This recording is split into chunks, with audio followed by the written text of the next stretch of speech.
TS news morning bulletin కు స్వాగతం. ముందుగా ముఖ్యాంశాలు చూద్దాం.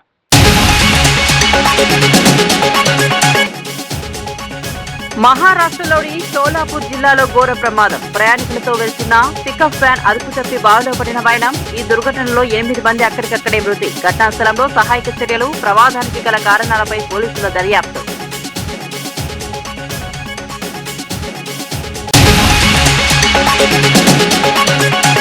అమరావతి రాజధాని పనులు శరవేగంగా జరుగుతున్నాయన్న మంత్రి. పనులపై జరుగుతున్న విష ప్రచారాన్ని ఆపాలని హితవు. వర్షం వస్తే పనులు ఆగిపోతాయన్న వార్తలను ఖండించిన లోకేష్. పనుల పురోగతిని చూపిస్తూ ఎక్స్ వేదికగా వీడియో విడుదల.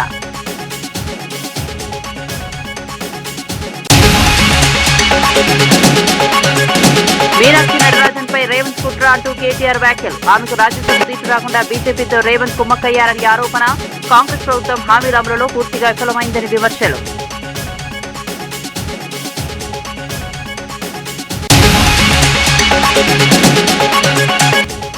కాకినాడ జిల్లాలో తప్పిపోయిన చిన్నారి జ్ఞానేశ్వరి కోసం గాలింపు ముమ్మరం. ఉప ముఖ్యమంత్రి పవన్ కళ్యాణ్ ఆదేశాలతో రంగంలోకి దిగిన ఎన్డీఆర్ఎఫ్. చిన్నారితో పాటు ఉన్న పెంపుడు కుక్క మృతి చెందడంతో పెరిగిన ఉత్కంఠ.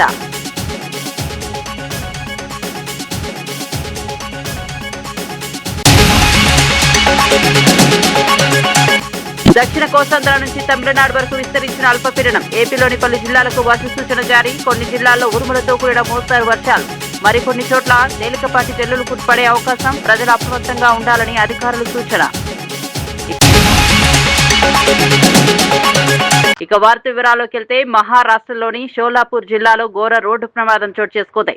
ప్రయాణికులతో వెళ్తున్న పికప్ వ్యాన్ అదుపు తప్పి రోడ్డు పక్కన ఉన్న బావిలో పడటంతో 8 మంది ప్రాణాలు కోల్పోయారు. మృతుల్లో 4 మహిళలు, 4 చిన్నారులు ఉన్నట్లు పోలీసులు తెలిపారు. వీరంతా పండరీపూర్ తాలూకాలోని రంజని గ్రామానికి చెందిన ఒకే కుటుంబ సభ్యులు, బంధువులుగా గుర్తించారు. మార్వాడ్లోని ఆలయంలో దర్శనం ముగించుకుని స్వగ్రామానికి తిరిగి వస్తుండగా ఈ విషాదం చోటు చేసుకుంది. ప్రమాదం జరిగిన బావికి రక్షణ గోడ లేకపోవడమే ప్రధాన కారణమని స్థానికులు ఆరోపిస్తున్నారు. ఘటనపై అధికారులు విచారణ ప్రారంభించారు. బాధిత కుటుంబాలకు ప్రభుత్వం తక్షణ సాయం అందించాలని ప్రజాప్రతినిధులు డిమాండ్ చేస్తున్నారు. సహాయక చర్యలను జిల్లా యంత్రాంగం పర్యవేక్షిస్తోంది. అమరావతి రాజధాని నిర్మాణ పనులు నిరంతరాయంగా జరుగుతున్నాయని మంత్రి నారా లోకేష్ స్పష్టం చేశారు. రాజధాని పనులు ఆగిపోయాయని, వర్షానికి మునిగిపోతోందని జరుగుతున్న ప్రచారాన్ని ఆయన ఖండించారు. నిర్మాణాల పురోగతిని చూపిస్తూ వీడియోను సామాజిక మాధ్యమాల్లో విడుదల చేశారు. అసెంబ్లీ, హైకోర్టు, ఐకానిక్ టవర్లు, ప్రధాన రహదారులు, రిజర్వాయర్ల పనులు వేగంగా జరుగుతున్నాయని వివరించారు. ఎమ్మెల్యేల, ఎమ్మెల్సీలు, మంత్రుల నివాస సముదాయాల నిర్మాణాలు కూడా చురుగ్గా సాగుతున్నాయని తెలిపారు. క్షేత్రస్థాయిలో జరుగుతున్న పనులను ప్రజలు స్వయంగా గమనించాలని కోరారు. వాస్తవాలను పక్కన పెట్టి దుష్ప్రచారం చేయడం సరైంది కాదన్నారు. అమరావతిని ప్రపంచ స్థాయి రాజధానిగా తీర్చిదిద్దేందుకు ప్రభుత్వం కట్టుబడి ఉందని లోకేష్ స్పష్టం చేశారు. సారీ బ్రో, ఏమనుకోవద్దు. అమరావతిలో పనులు అస్సలు ఆగడం లేదు. వర్షం పడితే చాలు పరిగెత్తుకొచ్చి అమరావతి మునిగిందంటూ ట్రోల్ చేసే మీ కష్టాన్ని గుర్తించి ఈ రోజు ఎలాగన్నా మీకు హెల్ప్ చేద్దామని ట్రై చేశాం. కానీ ఏం చేద్దాం, అన్ని సైట్లలో పనులు ముమ్మరంగా జరుగుతున్నాయి. ఐకానిక్ టవర్స్ పనులు, అసెంబ్లీ పనులు, హైకోర్టు పనులు, రోడ్లు, రిజర్వాయర్లు, ఎల్పీఎస్ ప్లాట్ల పనులు, ఎమ్మెల్యే ఎమ్మెల్సీ టవర్లు, ఏఎస్ టవర్లు, సెక్రటరీ బంగళాలు, GO towers, NGO towers, group D towers, happy nest, minister బంగళాలు. వర్షం పడిందని ఏ పని ఆగలేదు. అర్థమైందా బ్రో? Amaravati is unstoppable. ఇకనైనా మీ విష ప్రచారాలు కట్టిపెట్టండి. జై అమరావతి, జై ఆంధ్రప్రదేశ్. వర్షాల నేపథ్యంలో అధికారులు మరింత అప్రమత్తంగా వ్యవహరించాలని తెలంగాణ ముఖ్యమంత్రి రేవంత్ రెడ్డి ఆదేశించారు. జూన్ 1న జరిగిన సమీక్షలో ముందస్తు సూచనలు ఇచ్చినా కొందరు అధికారులు సరిగా స్పందించలేదని అసంతృప్తి వ్యక్తం చేశారు. వర్షాల సమయంలో ఫీడ్లో లేకపోయే అధికారులపై కఠిన చర్యలు తీసుకుంటామని హెచ్చరించారు. అవసరమైతే తానే స్వయంగా రోడ్లపైకి వచ్చి పరిస్థితులను సమీక్షిస్తానని చెప్పారు. మానవ తప్పిదాల వల్ల ప్రజలు ఇబ్బందులు పడితే సహించబోమన్నారు. ప్రకృతి విపత్తుల సమయంలో అన్ని శాఖలు సమన్వయంతో పనిచేయాలని సూచించారు. ప్రజల ప్రాణాలు, ఆస్తులను రక్షించడం ప్రభుత్వ ప్రధాన బాధ్యత అని పేర్కొన్నారు. అత్యవసర పరిస్థితిలో వేగంగా స్పందించే వ్యవస్థను మరింత బలోపేతం చేయాలని అధికారులకు దిశానిర్దేశం చేశారు. ముఖ్యమంత్రి రేవంత్ రెడ్డిపై బీఆర్ఎస్ వర్కింగ్ ప్రెసిడెంట్ కేటీఆర్ తీవ్ర ఆరోపణలు చేశారు. కాంగ్రెస్ నేత మీనాక్షి నటరాజన్ కు అన్యాయం జరిగేలా వ్యవహరించారని విమర్శించారు. మధ్యప్రదేశ్ నుంచి రాజ్యసభ అవకాశం లేకుండా అడ్డుకునేందుకు బీజేపీతో కుమ్మక్కయ్యారని ఆరోపించారు. మీనాక్షి నటరాజన్ కాంగ్రెస్ అధిష్టానానికి కొన్ని అంశాలపై ఫిర్యాదు చేయడంతోనే ఆమెపై తప్పుడు కేసులు పెట్టించారని అన్నారు. సొంత పార్టీ నేతలనే వెన్నుపోటు పొడిచే స్వభావం రేవంత్ రెడ్డిదని వ్యాఖ్యానించారు. ఖైరతాబాద్ కార్యకర్తల సమావేశంలో మాట్లాడిన కేటీఆర్ రాష్ట్ర రాజకీయాల్లో జరుగుతున్న పరిణామాలపై తీవ్ర విమర్శలు గుప్పించారు. కాంగ్రెస్ ప్రభుత్వం ఈ వ్యవహారంపై సమాధానం చెప్పాలని డిమాండ్ చేశారు. నిరుద్యోగ భృతి ఇస్తా అన్నాడు. మరి సంవత్సరానికి ఎంత ఇవ్వాలి? 4,000 నెలకు చొప్పున 50,000, 48,000 రౌండ్ చేస్తే 50,000. 5 ఏళ్ళకి ఎంత అవుతుంది? 2,50,000. మరి సగం టైం అయింది, ఎంత ఇవ్వాలి ఇప్పటికీ? ఒక్కనికన్నా ఇచ్చిండా? ఇక మా ఆడబిడ్డలకు వాగ్దానం చేసిండు. అత్తకు 4,000, కోడలకు అత్తకు 4,000, కోడలకు 2,500. మరి 2,500 నెలకంటే 12 నెలలకు ఎంత అవుతుంది? 30,000 అంటే 5 ఏళ్ళకి ఎంత ఇవ్వాలి? 1,50,000 ఇవ్వాలి. ఇప్పటికి ఎంత రావాలి? 75,000 రావాలి. వచ్చినాయి వాళ్ళకన్నా 75,000 నేను ఇవ్వాలి. అందుకే ఖైరతాబాద్ నియోజకవర్గం మా తమ్ముళ్ళు, మా అన్నలు, మా అక్కలు, చెల్లెల సమక్షంలో చెప్తున్నా, రేవంత్ రెడ్డి నువ్వు చెప్తున్నావు కదా 1 కోటి మంది మహిళల్ని కోటీశ్వరులు చేస్తా అంటుండు రేవంత్ రెడ్డి. నువ్వు కోటీశ్వరులు చేసుడు దేవుడు ఎరుగు. లక్షాధికారులు చేయరా భయ్, నువ్వు ముందైతే లక్షాధికారులు చేయి. చెప్పినావు కదా ఒక్కొక్కరికి 1,50,000 ఇస్తా అని చెప్పింది కదా ఆడబిడ్డలకు. నువ్వు 1,50,000 రూపాయలు కింద 1 కోటి మంది ఆడబిడ్డలకు ఇస్తే నేను రాజీనామా చేసి పోతా అని చెప్పి రేవంత్ రెడ్డి గారికి నేను చెప్తా ఉన్నాను. నీ బాధ ఏంది? ఆయన బాధల్లో మన పదవులు కావాలనే కదా, మనం ఉండద్దు రాజకీయంలో, మనం పక్కకోవాలనే కదా. నువ్వు 1 కోటి మంది ఆడబిడ్డలకు బాకీతో సహా పోయిన 2.5 సంవత్సరాలు, వచ్చే 2.5 సంవత్సరాలు ఒక్కొక్కలకు 1,50,000 చెప్పున మొత్తం అందరికీ ఆడబిడ్డలకు నేను రాజీనామా చేస్తా. అట్లాగే మా తమ్ముళ్ళకు చెప్పినావు కదా 4,000 రూపాయలు ఇస్తా నిరుద్యోగ భృతి అని. పోయిన 2.5 సంవత్సరాలు, వచ్చే 2.5 సంవత్సరాలు మొత్తం కలిపి 4,000 చొప్పున 40 లక్షల మంది మా తమ్ముళ్లకు, చెల్లెలకి తప్పకుండా రాజకీయమే వదిలేస్తా అని చెప్పి కూడా నేను నీకు విజ్ఞప్తి చేస్తా ఉన్నా. ఎందుకు చెప్తున్నా అంటే మోచేతికి బెల్లం పెట్టిండు, ఆగం చేసిండు, పోయి కుర్చీలో కూర్చున్నాడు. హైదరాబాదులు, ఖైరతాబాదులు మీరు నమ్మలే. హైదరాబాద్లో ఒక్కడు కూడా కాంగ్రెస్ నమ్మలే. 1 సీటు కూడా ఇయ్యలే మీరు కాంగ్రెస్. మీరెవరన్నా నాగేందర్ కోటేసినారు? నాగేందర్కి వేయలే, కేసీఆర్ కేసీఆర్ మీరంతా మాకు తెలుసు. నాగేందర్ చూసి ఓడెత్తాడు, నాగేందర్ చూసి ఓటెత్తే మొత్తం నాకేస్తాడు, తెలియదా మనకు? నాకేసిండు అన్నట్టే అట్లే జరిగింది. కానీ కేసీఆర్ గెలవాలి కదా. ఈయన సక్కటోడు కాకపోయినా కేసీఆర్ గారు ముఖ్యమంత్రి అవుతారు కదా ఎమ్మెల్యే గెలిస్తే అని చెప్పి ఓటేసిరు. సరే ఆయన వేయండు, రేవంత్ రెడ్డి సంకల కూర్చున్నాడు, ఇవాళ పెద్ద పెద్ద మాటలు చెప్తున్నాడు. నేను ఒకటే మిమ్మల్ని అందరినీ ప్రార్థించేది, మిమ్మల్ని అందరినీ కోరేది, ఖైరతాబాద్లో 2 సార్లు గులాబీ జెండా ఎగిరేసినాం. 2018లో, 2023లో శ్రీనివాస్ యాదవ్ గారు చెప్పినట్టు మళ్ళీ 2028లో కూడా ఎగిరేద్దామా? పక్కానా? పక్కా అంటే మా లేడీస్ కూడా గట్టిగా చెప్పాలి, పక్కానా? కాకినాడ జిల్లాలో అదృశ్యమైన 2 ఏళ్ల చిన్నారి శుంకర జ్ఞానేశ్వరి కోసం గాలింపు చర్యలు మరింత ముమ్మరమయ్యాయి. ఉప ముఖ్యమంత్రి పవన్ కళ్యాణ్ ఆదేశాల మేరకు జాతీయ విపత్తు స్పందన దళం, ఎన్డీఆర్ఎఫ్ బృందాలు కూడా రంగంలోకి దిగాయి. ఇప్పటికే ఎన్డీఆర్ఎఫ్, పోలీసులు, అటవీ, రెవెన్యూ, అగ్నిమాపక శాఖలకు చెందిన 400 మందికి పైగా సిబ్బంది గాలింపు చేపడుతున్నారు. తుని మండలం సిహెచ్ అగ్రహారంలోని పామాయిల్ తోటలో జూన్ 6వ తేదీన చిన్నారి అదృశ్యమైంది. కేసులో కీలకంగా భావించిన పెంపుడు కుక్క మృతి చెందడంతో మిస్టరీ మరింత జటిలంగా మారింది. కుక్కకు జీపీఎస్ ట్రాక్టర్ అమర్చి గాలింపు చేపట్టినా ఆశించిన ఫలితం రాలేదు. కుక్క మృతికి గల కారణాలను తెలుసుకునేందుకు పోస్టుమార్టం నిర్వహిస్తున్నారు. అంబర్పేట మహంకాళి అమ్మవారి ఆలయం ముందు రోడ్డు పనులను అడ్డుకోవడంపై కేంద్ర మంత్రి కిషన్ రెడ్డి తీవ్ర ఆగ్రహం వ్యక్తం చేశారు. మజ్లిస్ నాయకులు మట్టి కుప్పలు వేసి పనులు నిలిపివేస్తున్నారని ఆరోపించారు. అభివృద్ధి కోసం కేంద్ర ప్రభుత్వం 2.5 కోట్లు మంజూరు చేసినప్పటికీ రాజకీయ కారణాలతో పనులు జరగనివ్వడం సరికాదన్నారు. గతంలో బీఆర్ఎస్, ప్రస్తుతం కాంగ్రెస్ ప్రభుత్వం కూడా ఈ వ్యవహారంలో వత్తాసు పలుకుతోందని విమర్శించారు. ప్రజల సౌకర్యాల కోసం చేపట్టిన పనులను అడ్డుకోవడం అభివృద్ధికి ఆటంకమన్నారు. అవసరమైతే అంబర్పేట ప్రజల కోసం కరసేవ తరహాలో రోడ్డు సేవ కూడా చేపడతామని హెచ్చరించారు. సమస్యను వెంటనే పరిష్కరించాలని ప్రభుత్వాన్ని డిమాండ్ చేశారు. కాంగ్రెస్ పార్టీ ప్రభుత్వం ఉన్నప్పుడు కాంగ్రెస్ పార్టీ ప్రభుత్వాన్ని ఒప్పించి ఆ రోజు శాసనసభ్యుడిగా మన అంబర్పేటలో 5 సబ్ స్టేషన్స్ ఏర్పాటు చేశాం. ఇంకా 30 సంవత్సరాల వరకు కొత్త సబ్ స్టేషన్ మనకు అవసరం ఉండదు. ఆ రకంగా ముందు చూపుతో ఆ రకంగా 5 సబ్ స్టేషన్స్ ప్రారంభించుకున్నాం. అనేక రకాల పార్కులు, నూతన పార్కులు, అది బాగంబర్పేటలో కానీ బర్కత్పూర్లో కానీ నూతన పార్కులు ఏర్పాటు చేసిన విషయాన్ని ఈ సందర్భంగా మనవిచేస్తా ఉన్నాను. అంతెందుకు, మనం ఈ హాల్ నుంచి బయటికి వెళ్తే కనిపించేది ఫ్లైఓవర్. 40 ఏళ్ల నుంచి చర్చ జరుగుతోంది ఈ ఫ్లైఓవర్ గురించి, 40 ఏళ్ల నుంచి. కానీ ఈరోజు భారతీయ జనతా పార్టీకి ఉన్నటువంటి నరేంద్ర మోడీ గారి ప్రభుత్వము 400 కోట్లు ఖర్చు పెట్టి అద్భుతంగా ఈ యొక్క అంబర్పేట ఫ్లైఓవర్ నిర్మాణం చేసిన విషయాన్ని మనం చేస్తా ఉన్నాను. అంతేకాకుండా ఎక్కడ లైబ్రరీ బిల్లు కట్టాలి. ఈ మధ్యలో కాచిగూడలో కానీ నల్లకుంటలో కానీ మన సొంత పక్కా బిల్డింగ్లు ఈరోజు లైబ్రరీల కోసం కట్టించిన విషయాన్ని ఈ సందర్భంగా మనం చేస్తా ఉన్నాను. అంతేకాకుండా అంగన్వాడీ స్కూల్ అభివృద్ధి, ఈరోజు బస్తీ దవాఖానాల అభివృద్ధి, బస్తీ దవాఖానాలు ఏవైతున్నాయో కేంద్ర ప్రభుత్వం వెల్నెస్ సెంటర్ డబ్బులు ఏవైతున్నాయో ఆ డబ్బుల ద్వారానే ఈరోజు మన అంబర్పేటలో కానీ హైదరాబాద్లో కానీ తెలంగాణలో కానీ బస్తీ దవాఖానాల అభివృద్ధి జరుగుతూ ఉన్నాయి.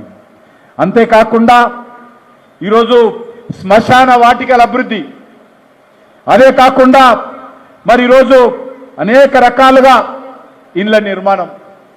నేను ఒకటే అడుగుతా ఉన్నాను, మనం శాసనసభ్యుడిగా ఉన్నప్పుడు ఈరోజు గోల్నాకలో హౌసింగ్ స్కీమ్ కట్టాం, నల్లకుంటలో హౌసింగ్ స్కీమ్ కట్టాం, బాగంబర్పేటలో హౌసింగ్ స్కీమ్ కట్టాం. మరి బీఆర్ఎస్ పార్టీ కానీ ఇప్పుడు ఉన్నటువంటి కాంగ్రెస్ పార్టీ కానీ ఒక్క ఇల్లైనా వాళ్ళు కట్టారా అంబర్పేటలో చూపించాల్సిందిగా నేను కోరుతా ఉన్నాను. అంతేకాకుండా ఈరోజు పరిస్థితి ఏ రకంగా ఉందంటే మనమందరం ఆలోచన చేయాలి. అంబర్పేట మాంకాళి దేవాలయానికి ఎదురుగా మనం ఫ్లైఓవర్ కింద రోడ్డు వేస్తా ఉంటాం. ఖైరతాబాద్ నియోజకవర్గ బీఆర్ఎస్ కార్యకర్తలకు మాజీ మంత్రి తలసాని శ్రీనివాస్ యాదవ్ భరోసా ఇచ్చారు. ఎలాంటి పరిస్థితుల్లోనూ అధైర్యపడాల్సిన అవసరం లేదని అన్నారు. ప్రతి కార్యకర్తకు పార్టీ నాయకత్వం అండగా ఉంటుందని స్పష్టం చేశారు. కాంగ్రెస్ ప్రభుత్వం ఇచ్చిన హామీలను అమలు చేయడంలో విఫలమైందని విమర్శించారు. ప్రజలను మోసం చేసిన వాగ్దానాలపై రాజీ లేని పోరాటం కొనసాగిస్తామని చెప్పారు. పార్టీ కార్యకర్తలు ప్రజల మధ్య ఉండి ప్రభుత్వ వైఫల్యాలను ఎత్తి చూపాలని సూచించారు. రాబోయే రోజుల్లో బీఆర్ఎస్ మరింత బలపడుతుందని ధీమా వ్యక్తం చేశారు. కార్యకర్తలే పార్టీ బలమని పేర్కొంటూ అందరూ ఐక్యంగా పనిచేయాలని పిలుపునిచ్చారు. మీ నాయకత్వం మీద నమ్మకం ఏర్పడుతుంది కాబట్టి ఈ కార్యక్రమాలను అన్ని మనం ముందుకు తీసుకెళ్లవలసినటువంటి అవసరం ఉన్నది. ఎస్ఐఆర్ కానీ మెంబర్షిప్ కానీ 1 నెల కార్యక్రమం, అది కేటీఆర్ గారు చెప్తారు ఆ విషయం. ఓన్లీ 1 మంత్ కార్యక్రమం. కానీ దినానికి మనం పొద్దున లేస్తే 9 గంటల నుంచి సాయంత్రం 8 గంటల వరకు 7 గంటల వరకు అనుకుందాం, 10 గంటలైతే ఖాళీ ఉంటాం కదా.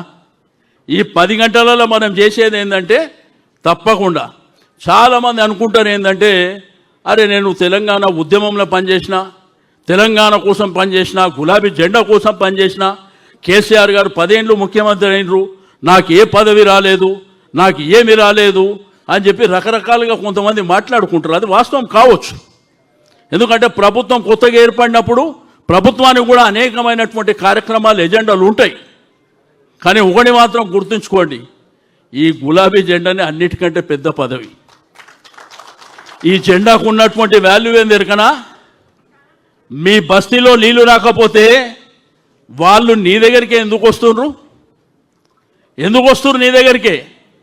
ఈ జెండాకు ఉన్నటువంటి పవర్, ఈ గులాబీ పార్టీలో ఉన్నటువంటి పవర్ నీ ఇంటికి రప్పిస్తుంది. ఆడ 300 ఇండ్లుంటే నిన్నే నాయకునిగా అక్కడ పేపర్లు ఎందుకు వస్తుంది? ఈ యొక్క జెండాకు ఉన్నటువంటి పవర్. మన ప్రభుత్వం వచ్చినప్పుడు ఎన్ని మేళ్ళు చేసినాం, పెన్షన్లు ఇచ్చినాము, రకరకాల కార్యక్రమాలు, రోడ్లు వేయించినాం, ఇండ్లు కట్టించినాం, ఫ్లైఓవర్లు కట్టినాం, పార్కులు కట్టినాం, వైకుంఠ ధామాలు కట్టినాం, పంజగుట్ట బొందలు గడ్డ అంటాం కదా మనం. అప్పుడు ఎట్లుండే, ఇప్పుడు ఎట్లుంది? ఎవరు చేశారు? అంటే కేసీఆర్ గారి ఆలోచన అంతవరకు వెళ్ళింది. ఇప్పుడు చూస్తున్నాం ఈ ప్రభుత్వాన్ని,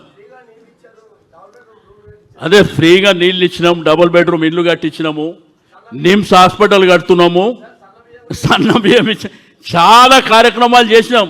మనకు 100 ఉన్నాయి. మీరు ఎస్ఐఆర్లో కూడా మెంబర్షిప్ పోయినప్పుడు కూడా 5 నిమిషాలు వాళ్ళతో కూర్చున్నప్పుడు వాళ్ళకి అడగండి ఉత్తగానే, ఏమ్మా నీ బిడ్డ పెళ్లి చేసినావంట, తులం బంగారం ఇచ్చిండంట రేవంత్ రెడ్డి అంటే ఆమె ఆడ నుంచి స్టార్ట్ చేస్తుంది. అది నీకు ఎలక్షన్ వరకు రిజిస్టర్ అవుతుంది. ఏమక్క నీకు 2500 ఇచ్చిండ్రంట కదా అంటే ఆమె నువ్వేమని అవసరం లేదు, ఆ షురూ చేస్తుంది. తాతలు అవ్వల దగ్గరికి పోయి పెన్షన్ కేసీఆర్ ఇచ్చినప్పుడు 2000 ఇచ్చిండంట కదా, వీడు వచ్చి 4000 ఇస్తుండంటే ఆమె వేసుకుంటుంది, అది నీకు ఎలక్షన్ వరకు ఉపయోగపడుతుంది. ఇవన్నీ చిన్న చిన్న విషయాలు.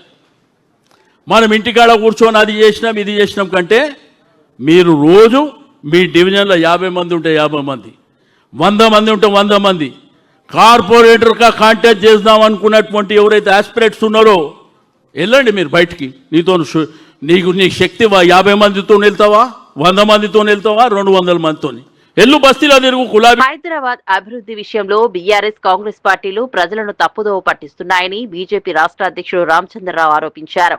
ఫ్యూచర్ సిటీ పేరుతో ప్రజలను మోసం చేస్తున్నారని విమర్శించారు. మూసీ ప్రక్షాళనకు బీజేపీ వ్యతిరేకం కాదని, కానీ ప్రాజెక్టుల పేరుతో పేదలను రోడ్డున పడేయడాన్ని వ్యతిరేకిస్తున్నామని చెప్పారు. తెలంగాణ అభివృద్ధికి కేంద్ర ప్రభుత్వం అందించిన నిధులపై బహిరంగ చర్చకు సిద్ధమని సవాల్ విసిరారు. ప్రభుత్వం శ్వేతపత్రం విడుదల చేసి ప్రజలకు వాస్తవాలు చెప్పాలని డిమాండ్ చేశారు. రాబోయే జీహెచ్ఎంసీ, మల్కాజ్గిరి, సైబరాబాద్ ఎన్నికల్లో బీజేపీకి మద్దతు ఇవ్వాలని ప్రజలను కోరారు. హైదరాబాద్ భవిష్యత్తును కాపాడేందుకు బీజేపీ కట్టుబడి ఉందని పేర్కొన్నారు. అంటే ఈ సగం కన్నా ఎక్కువ పండించినటువంటి ఓట్లని కేంద్ర ప్రభుత్వం ప్రొక్యూర్ చేసింది.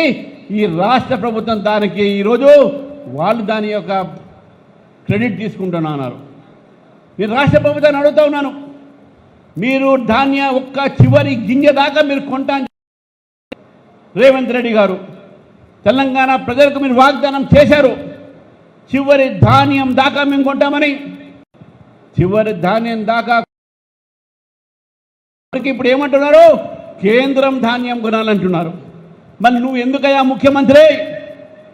చెప్పింది నువ్వు, ముఖ్యమంత్రి గద్ద ఎక్కింది నువ్వు. అమ్మ కొనాల్సిందా ఎవరా అంటే కిషన్ రెడ్డి కొనాలి అంట, సంజయ్ గారు కొనాలంట, మా ఎంపీలు కొనాలంట. ఇది ఎక్కడ న్యాయం అని చెప్పి రేవంత్ రెడ్డి గారిని అడుగుతా ఉన్నాను. ఈరోజు ముఖ్యమంత్రి నువ్వు, నీ పని కూడా మా భారతీయ జనతా పార్టీ ఎంపీలు చేయాలని కోరుకుంటా అంటే నువ్వు ఎందుకు ముఖ్యమంత్రి ఇంకా అని చెప్పి అడుగుతా ఉన్నాను. ముఖ్యమంత్రి గారిని అడుగుతున్నాను కదా, మా ఎంపీల మీద మా మంత్రుల మీద స్టేట్మెంట్లు ఇస్తూ ఉన్నారు. వీళ్ళు రిజైన్ చేయాలి, మాకేం రాలేదు, తెలంగాణకు ఏం తీసుకురావట్లేని చెప్పేసి. నేను మళ్ళీ చెప్తాను రేవంత్ రెడ్డి గారికి, ఒక్కసారి తెలంగాణలో జరిగినటువంటి అభివృద్ధి కార్యక్రమాలు చూడండి. చెప్పుకుంటున్నటువంటి ధాన్యాన్ని కూడా ఆ ధాన్యం కొన్నది కేంద్ర ప్రభుత్వం, ఒక్కొక్క ధాన్యానికి చెల్లించింది కేంద్ర ప్రభుత్వం అని చెప్పి. ఇది అబద్ధం అంట. చర్చకు వస్తామని చెప్పేసి కూడా సిద్ధంగా అని చెప్తాను. ఈ రాష్ట్రంలో ఏం తెచ్చింది కేంద్ర ప్రభుత్వం కాదా? సెంట్రల్ యూనివర్సిటీ మురుగులో ఇచ్చింది కేంద్ర ప్రభుత్వం కాదా? రామగుండం ఫర్టిలైజర్ కార్పొరేషన్ ఇచ్చింది కేంద్ర ప్రభుత్వం కాదా? జాతీయ రహదారులు ఇస్తుంది కేంద్రం కాదా? వరంగల్ కోచ్ ఫ్యాక్టరీ ఇస్తుంది కేంద్ర ప్రభుత్వం కాదా? వరంగల్లో ఉన్నటువంటి ఒక కాజీపేట కాకుండా వరంగల్లో టెక్స్టైల్ పార్క్ తీసుకొచ్చింది కేంద్ర ప్రభుత్వం కాదా? జహీరాబాద్లో ఇండస్ట్రియల్ పార్క్ తీసుకొచ్చింది కేంద్ర ప్రభుత్వం కాదా? ఏం చేయదు కేంద్ర ప్రభుత్వం ఈ రాష్ట్రానికి చెప్పి అడుగుతా ఉన్నాను రేవంత్ రెడ్డి గారిని. 13 లక్షల కోట్లతోని ఇప్పటికు తెలంగాణ అభివృద్ధి కేంద్ర ప్రభుత్వం ఖర్చు పెట్టిన విషయాన్ని మనం గుర్తుపెట్టుకోవాలి. నోరు లేదే, అబద్ధాలే మాట్లాడుతున్నారు. మీ ఎంపీలు రిజైన్ చేయాలని చెప్పి మీరు మున్సిపల్ శాఖ మంత్రి రేవంత్ రెడ్డి గారు, మీరు ముఖ్యమంత్రి కాదు, మున్సిపల్ అడ్మినిస్ట్రేషన్ కూడా మీ దగ్గరే ఉంది. మొన్న ఒక్కరోజు హైదరాబాద్లో వాన పడితే ప్రజలు అతలాకుతలం అయిపోయారు. ట్రాఫిక్ స్తంభించిపోయింది. అల్వాల్లో 2 పిల్లలు మీ యొక్క మంత్రిత్వం బాధ్యత కాదా? అదే మున్సిపల్ అడ్మినిస్ట్రేషన్ మినిస్టర్గా మీ బాధ్యత కాదా? మీరు రిజైన్ చేస్తారా అని అడుగుతా ఉన్నారు. ఈ హైదరాబాద్ సిటీ నగరాన్ని మీరు డెవలప్మెంట్ కోసం చేయాలని అనుకుంటే ఈ యొక్క వానాకాలం వస్తుంది, వానక ముందే సిల్టింగ్ చేయాలి, వానక ముందే నాలాలు తుడవాలి. బీఆర్ఎస్ కార్యకర్తలను పోలీసులు వేధిస్తే సహించబోవని మాజీ మంత్రి హరీష్ రావు హెచ్చరించారు. కాంగ్రెస్ నేతల ఒత్తిడితో అధికారులు ఏకపక్షంగా వ్యవహరిస్తున్నారని ఆరోపించారు. చట్టాన్ని ఉల్లంఘించి రాజకీయ కక్ష సాధింపులకు పాల్పడే అధికారులపై భవిష్యత్తులో చట్టపరమైన చర్యలు తప్పవన్నారు. రాష్ట్రంలో మళ్లీ కేసీఆర్ ప్రభుత్వమే వస్తుందని ధీమా వ్యక్తం చేశారు. పార్టీ కార్యకర్తలు ఎలాంటి ఒత్తిళ్లకు భయపడవద్దని సూచించారు. ప్రజల కోసం పోరాటం కొనసాగించాలని పిలుపునిచ్చారు. అధికార దుర్వినియోగానికి పాల్పడే వారిని ప్రజలు తగిన సమయంలో గుణపాఠం చెబుతారని అన్నారు. బీఆర్ఎస్ కార్యకర్తల హక్కులను కాపాడేందుకు పార్టీ అండగా ఉంటుందని స్పష్టం చేశారు. అందరికీ పేరు పేరున నమస్కారం. మిత్రులారా, ఇవాళ ఈ programme SIR special intensive revision అంటే ఈ మధ్యకాలంలో దేశవ్యాప్తంగా కూడా బీజేపీ ప్రభుత్వం ఓట్ల ఏరివేతతో కొన్ని పార్టీలను దెబ్బతీసే కుట్ర చేస్తూ ఉంది అని మనందరం కూడా వింటా ఉన్నాం. ఏంటి అసలు ఈ ఎస్ఐఆర్ ఏంటి? ఒక రాజకీయ పార్టీగా పోలింగ్ బూత్ ఏజెంట్లుగా మనం ఏం చేయాలో మాట్లాడుకోవాల్సిన అవసరం ఉంది. నిజానికి ఎస్ఐఆర్ అనేది ఈ దేశంలో ప్రతి 20 సంవత్సరాలకు ఒకసారి జరగాలని భారత రాజ్యాంగంలో పొందుపరచబడ్డది. ఇప్పటి వరకు 2 సార్లు ఎస్ఐఆర్ జరిగింది. 2002 చివరిసారి ఎస్ఐఆర్ జరిగింది. ఇప్పుడు 2026లో మళ్ళీ ఎస్ఐఆర్ ప్రారంభమైంది. మనం జాగ్రత్తగా పనిచేసుకుంటే ఏం కాదు. కొంచెం మన బూత్ లెవెల్ ఏజెంట్లు, ముఖ్యంగా హనుమకొండ, వరంగల్ లాంటి పట్టణాల్లోనే దీని పని ఎక్కువ ఉంటుంది.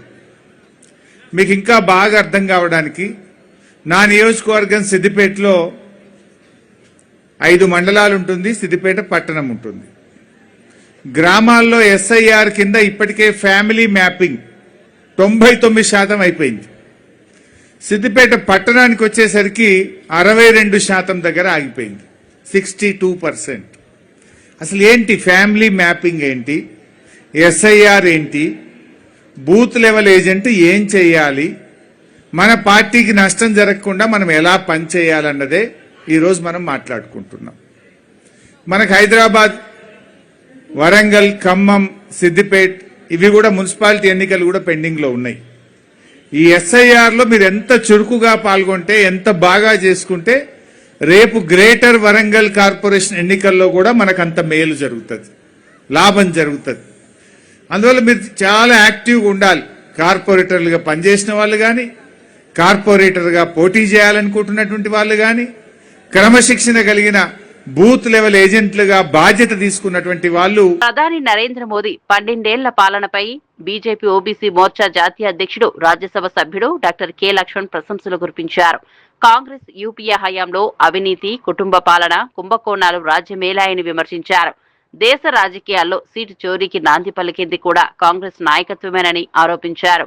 అయితే ప్రధాని మోదీ నాయకత్వంలో దేశంలో స్వచ్ఛమైన, పారదర్శకమైన పాలన సాగుతోందన్నారు. ఎలాంటి అవినీతి ఆరోపణలు లేకుండా అభివృద్ధి, సంక్షేమ కార్యక్రమాలు అమలవుతున్నాయని చెప్పారు. సాధారణ కుటుంబం నుంచి వచ్చిన వ్యక్తి దేశ ప్రధానమంత్రి కావడం ప్రతి భారతీయుడికి గర్వకారణమన్నారు. దేశాన్ని అభివృద్ధి చేసిన భారత్గా తీర్చిదిద్దేందుకు మోదీ నిరంతరం కృషి చేస్తున్నారని పేర్కొన్నారు. మోదీ దీర్ఘాయుష్యుతో దేశానికి మరింత కాలం సేవ చేయాలని ప్రజలు కోరుకుంటున్నారని తెలిపారు. అధిగమించిన వ్యక్తిగా అందరి మన్నలు ఈరోజు పొందుతూ ఉన్నారు. అంతేకాదు దేశంలోనే ఒక మొదటి నాయకుడు 12 సంవత్సరాలు ప్రధానమంత్రిగా, అంతఃపూర్వం 13 సంవత్సరాలు గుజరాత్ ముఖ్యమంత్రిగా, అంటే దాదాపు 25 సంవత్సరాలుగా విరామం లేకుండా ఎన్నికైనటువంటి ప్రజానాయకుడిగా వారు కొనసాగుతూ 8,900 రోజులు మరి ఉన్న 10వ తేదీ నాడు వారు అధిగమించారంటే ఇది దేశ చరిత్రలోనే మొదటి వ్యక్తి. అందులో గతంలో వారసత్వ రాజకీయాలకు కాంగ్రెస్ వారు తెరలేపితే ఎటువంటి ఫ్యామిలీ బ్యాక్గ్రౌండ్, రాజకీయ కుటుంబంలో నేపథ్యం లేని వ్యక్తిగా ఒక సామాన్య కుటుంబంలో వచ్చిన వ్యక్తి ఇవాళ ఈ రికార్డు సృష్టిస్తే కాంగ్రెస్ పార్టీ నాయకులు, ముఖ్యంగా మల్లికార్జున్ ఖర్గే గారు, నెహ్రూ గారు 1947 తర్వాత వారు ప్రధానమంత్రిగా కొనసాగుతూ ఉన్నారు. కాబట్టి నెహ్రూ రికార్డును అధిగమించలేదని వ్యాఖ్యలు వారైతే చేశారో, మల్లికార్జున్ ఖర్గే గారు చాలా సీనియర్ నాయకులు. ఆ రోజు కాంగ్రెస్ పార్టీ స్వాతంత్రం వచ్చిన తర్వాత ఎవరు ఈ దేశానికి ప్రధానమంత్రిగా ఉంటే బాగుంటుందని చెప్పి ఆనాటి మరి కాంగ్రెస్ పార్టీ ప్రొవిన్షియల్ స్టేట్స్ నుంచి వారు పేరు కోసం ఆ రకంగా ప్రతిపాదనలు తీసుకొస్తే ఆ కాంగ్రెస్ పార్టీలో ఉన్నటువంటి వివిధ ప్రావిన్స్ల యొక్క నాయకులు అందరూ కూడా దాదాపుగా సర్దార్ వల్లభాయ్ పటేలే ఈ దేశానికి మొదటి ప్రధానమంత్రి కావాలి, అప్పుడే దేశం. కేరళలోని ప్రసిద్ధ శబరిమల శ్రీ అయ్యప్ప స్వామి ఆలయం మిథున మాస పూజల కోసం భక్తులకు తెరుచుకుంది. పూజారులు ప్రత్యేక పూజా కార్యక్రమాల నడుమ ఆలయ తలుపులను తెరిచారు. ఆలయ పరిసర ప్రాంతాల్లో వర్షం కురుస్తున్నప్పటికీ పెద్ద సంఖ్యలో భక్తులు అయ్యప్ప స్వామి దర్శనం కోసం కొండపైకి చేరుకుంటున్నారు. దర్శనానికి వచ్చే భక్తులు ముందుగానే అధికారిక వెబ్సైట్లో వర్చువల్ క్యూ బుకింగ్ చేసుకోవాలని ఆలయ అధికారులు సూచించారు. మిథున మాస పూజలు, ప్రత్యేక ఆరాధనలు పలు రోజుల పాటు కొనసాగనున్నాయి. పూజా కార్యక్రమాలు పూర్తయిన అనంతరం ఈ నెల 19న ఆలయాన్ని తిరిగి మూసివేయనున్నారు. మరోవైపు ఇటీవల వెలుగులోకి వచ్చిన బంగారం చోరీ కేసు దర్యాప్తులో భాగంగా ప్రత్యేక దర్యాప్తు బృందం ఆలయ పరిసరాల్లో తనిఖీలు నిర్వహిస్తోంది. భక్తుల రద్దీ, భద్రతా ఏర్పాట్లపై అధికారులు ప్రత్యేక దృష్టి సారించారు. శబరిమలలో ఆధ్యాత్మిక వాతావరణం నెలకొనగా స్వామి దర్శనం కోసం భక్తులు భారీగా తరలివస్తున్నారు.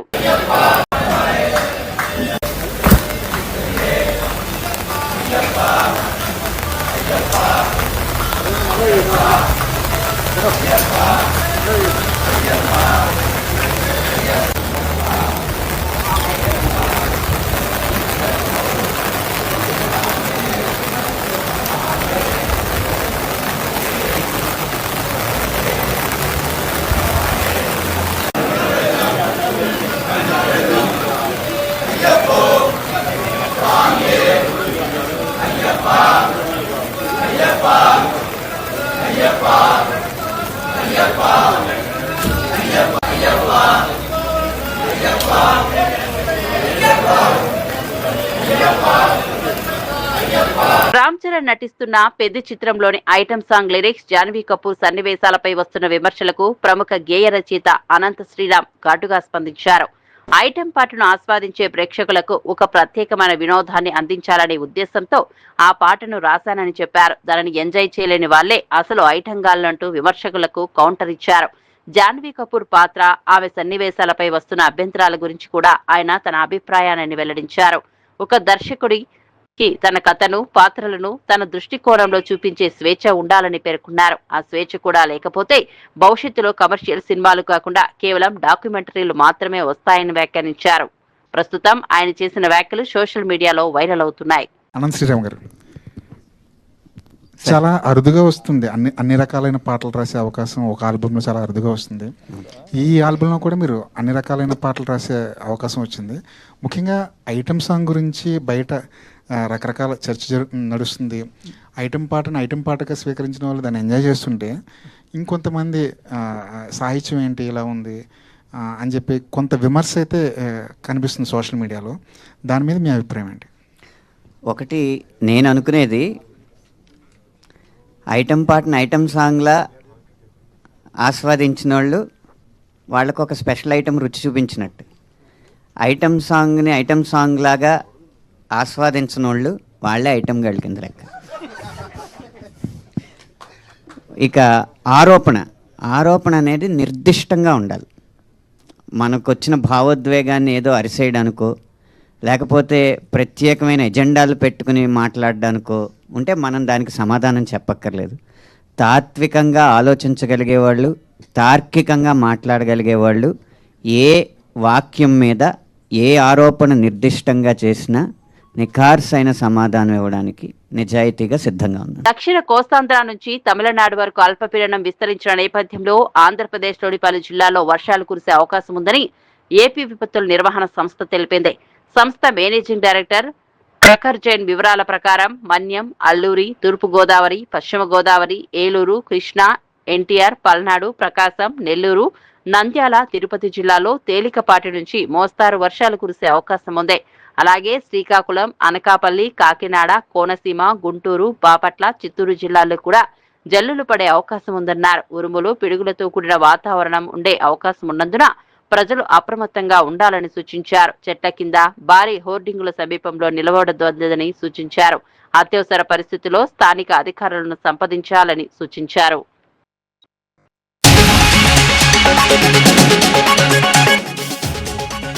మహారాష్ట్రలోని షోలాపూర్ జిల్లాలో ఘోర ప్రమాదం. ప్రయాణికులతో వెళ్తున్న పికప్ వ్యాన్ అదుపు తప్పి బావిలో పడిన వైనం. ఈ దుర్ఘటనలో 8 మంది అక్కడికక్కడే మృతి. ఘటనా స్థలంలో సహాయక చర్యలు, ప్రమాదానికి గల కారణాలపై పోలీసుల దర్యాప్తు.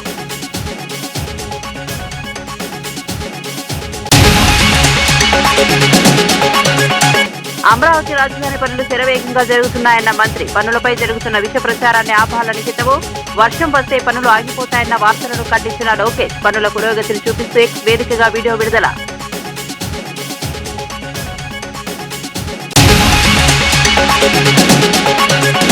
మీనాక్షి నటరాజన్ పై రేవంత్ కుట్ర అంటూ కేటీఆర్ వ్యాఖ్యలు. ఆమెకు రాజ్యసభ సీటు రాకుండా బీజేపీతో రేవంత్ కుమ్మక్కయ్యారని ఆరోపణ. కాంగ్రెస్ ప్రభుత్వం హామీల అమలులో పూర్తిగా విఫలమైందని విమర్శలు.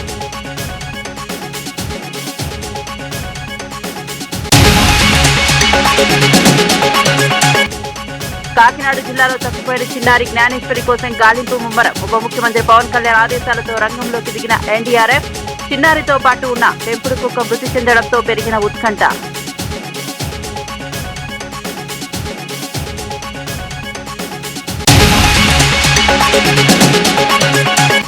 దక్షిణ కోస్తాంధ్ర నుంచి తమిళనాడు వరకు విస్తరించిన అల్పపీడనం. ఏపీలోని పలు జిల్లాలకు వర్ష సూచన జారీ. కొన్ని జిల్లాల్లో ఉరుములతో కూడిన మోస్తారు వర్షాలు. మరికొన్ని చోట్ల తేలికపాటి జల్లులు పడే అవకాశం. ప్రజలు అప్రమత్తంగా ఉండాలని అధికారులు సూచన. ఇవి PS న్యూస్ బులెటిన్ విశేషాలు. మరిన్ని వార్తలతో మళ్ళీ కలుద్దాం. నమస్కారం.